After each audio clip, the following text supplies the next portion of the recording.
Pessoal, tô aqui agora para ensinar uma coisa interessante para vocês, que é como usar gerúndios no inglês. Provavelmente, você que já estudou inglês, viu que algumas vezes tem uns verbos com ing, que a tradução no português é ando, endo, indo, obviamente com o final ando, endo, indo, que é o gerúndio, mas às vezes você tentou traduzir isso do português para o inglês e não fez muito sentido. Então estou aqui para explicar como usar gerúndio no inglês. Vamos lá!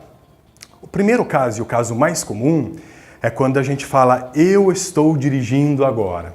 Esse não tem muito como errar, né? I am driving now. Então, nesse caso, você usa o verbo no ing, driving, depois do verbo to be, am. Tá? Presta atenção, porque quase todos os verbos podem ser usados dessa maneira, mas alguns verbos não podem ser usados na forma ing depois do verbo to be. São eles want, need, see, have, weigh, love, hate, like, believe, mean, agree, understand e outros.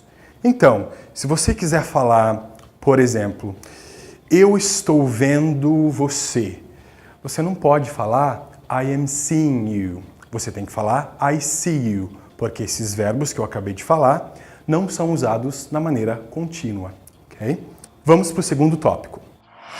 O verbo com ing também é usado como sujeito de uma sentença. E esse causa muita confusão, porque ele é usado como ing, mas ele não tem a tradução de ando, endo, indo no português. Veja só. Studying is important. Estudar é importante. No português a gente fala estudar, mas no inglês você tem que usar o verbo study na maneira ing para que você possa falar que estudar é importante. Studying is important. Então, quando um verbo for parte do sujeito ou sujeito de uma sentença, você também tem que usá-lo na maneira ing. O terceiro caso é o seguinte. Depois de alguns verbos específicos, você tem que usar outro verbo, obviamente, se existir outro verbo, seguido de ing. E também não tem a tradução ando, endo, indo. Por exemplo, se você quiser falar eu gosto de jogar futebol e usar o verbo enjoy, você diz I enjoy playing soccer. Note que o verbo play está na forma ing. I enjoy playing soccer. Porque depois do verbo enjoy, você obrigatoriamente tem que usar o verbo seguinte na forma ing.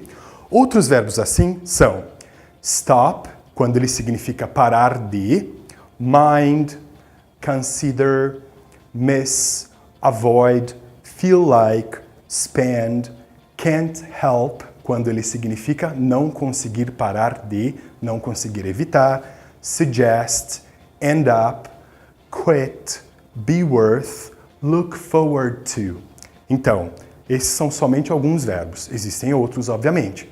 Então, depois desses verbos, se existir outro verbo, você usa o verbo seguinte na maneira ing, do modo ing. Por exemplo, I enjoy playing soccer.